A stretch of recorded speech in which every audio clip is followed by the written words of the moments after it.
شريف، ايه هو الفرق ما بين المعالج النفسي والكوتش؟ الكوتش بيشتغل على مشكلة أو تحدي مقابلك في الحاضر أو المستقبل. تمام، مالوش دعوة خالص بالماضي. صح. وأغلب مدارس الكوتشنج، أغلبهم مش كلهم، المشاعر بالنسبة لهم مش هي أهم حاجة. أهم حاجة عندهم الأفكار اللي بتعدي جوه دماغك. الثيرابي أو المعالج النفسي بيروح دايما لحتة تانية خالص، بيروح يقولك إن الماضي هو أغلب الوقت هو السبب في الرياكشن اللي انت بتعمليه دلوقتي. فاللي انت حاساه دلوقتي ده في الموقف ده جاي نتيجة حاجات انت عديتي فيها في الماضي. فلما حللك اللي حصل في الماضي اوتوماتيكلي دنيتك هتتظبط. والمعالج النفسي او الثيرابيست بيشتغل على ماضي حاضر مستقبل. يعني حاجه حصلت لك في الماضي ممكن تروحي له، حاجه حصلت لك في الحاضر او مشكله تحدي بيقابلك اليومين دول تروحي له برضو. انا مثلا مش قادره اتخطى الحته دي او مش قادره اعدي المرحله دي في حياتي، عادي جدا هتبقي حاسه نيجاتيف ايموشن معينه ناحيتها، هيشتغل عليها يضيعها لك تبقي بالانس، تعرفي تعديها لوحدك خالص. حاجه في المستقبل، انا خايفه من المستقبل، الخوف ده ايه؟ ايموشن.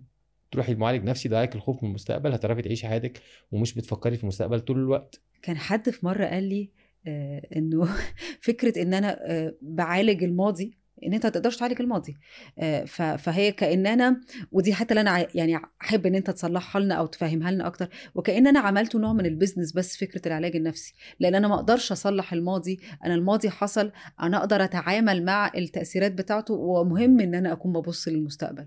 حلو جدا. خليني اقول لك على حاجه، هو احنا من غير ما نعالج الماضي احنا هيبقى عندنا مشكله دايما في الحاضر والمستقبل، لان انا ما عالجتش الماضي. لازم اقف وقفه مع نفسي كده وهندل الامور. على فكره برضو ده مش قاعده لكل الناس، خلي بالك احنا بنتكلم ان في ناس قادره نفسيا او على الاقل بتمثل كويس قوي قوي قوي انها عارفه تتعامل مع الماضي. طبعا لو زنقتي الشخص ده قوي ودوستي على حتت معينه فيه بيقوم مطلع كل المشاعر. اوكي. ودي برضو شطاره الشخص اللي بيشتغل. ماشي. الثيرابيست الشاطر هيعرف يدوس على البوينتس اللي المهمه اللي هتوجعك، هتقومي على طول مطلعه كل اللي جوه. ماشي. لازم يعرف ينغبش ويدور كويس قوي قوي قوي، ويسمع حلو جدا ويركز في كل كلمه وكل حركه وكل فيشل اكسبريشن انت عملتيه وبادي لانجوج انت عملتيها، علشان انا قاعد معاكي مركز 100% عشان اقدر اساعدك تو ذا ماكس. اوكي. مش هقدر اساعدك تو ذا ماكس لو انا مش مركز في كل الحاجات ديت. ماشي. فحته ان انت تتغلبي على الحاجات لوحدك وتعملي حاجات لوحدك، في ناس قادره اوكي هتدوس على نفسها وتعملها، بس مش كل الناس عندها الاراده دي انها تعملها. خلي بالك ان الاراده جايه من الكونشس مايند. ماشي. والثيرابيست ما بيشتغلش على الكونشس مايند خالص، بيشتغل على الانكونشس، على السبكونشس. اوكي. الثيرابيست بيشتغل على السبكونشس مايند. عشان ايه؟ السبكونشس مايند بيتخزن فيه كل ايوه بالظبط، كل اللي حصل في حياتك بالتروماز بتاعتها. بيحصل التروما بتتخزن ومعاها صورتها او الموقف بتاعها. ماشي. فانا لما بشتغل عليه انا بضيع لك التروما ديت في وقتها زي ما حصلت، فانت بالنسبه لك لو اتكررت او حصلت بعد كده you will know how to handle. هي دي القصه. هعرف اتعامل مع الموضوع ازاي. انا هعرف. انا عمري ما بقول للحد وبقول لكل الناس اللي بتدرس معايا احنا ما بنديش اقتراحات وما بنقولش لحد يعمل ايه. ماشي. انا بعمل الاحسن من كده بكتير قوي. ايه هو؟ انت جاي لي مشاعرك عاليه جدا، عشان كده افكارك مش شغاله، فانا بهندل لك مشاعرك لغايه لما تبقى بالانس مع افكارك. انت هتعرف انت عايز ايه. مفيش حد مره خرج من سيشن عندي وانا قلت له اعمل 1 2 3. هو عارف هو هيعمل ايه. انا بساله هتعمل ايه، هتصرف ازاي، هو عارف.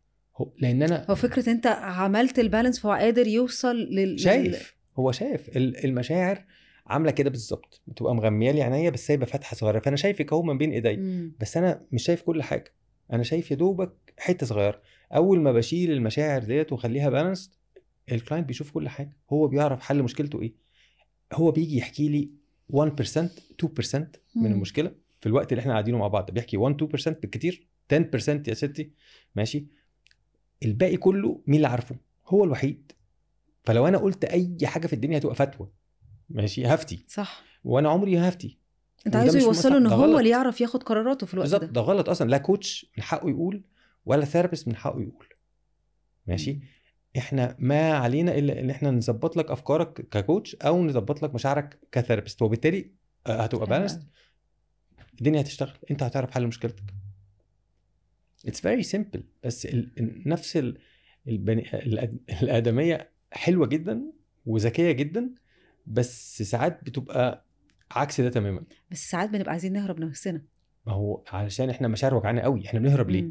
عشان احنا موجوعين جامد جدا، ماشي، فادفنها جوايا، اقول مش عايز احس بدي، صح. مش عايز احس بالشعور ده تاني.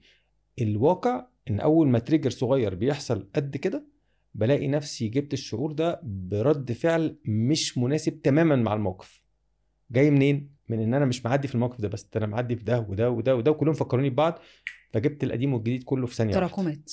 جبت كله في ثانيه واحده، طلع كله في رد فعل واحد. شكرا، انا محتاج اشتغل على القصه دي.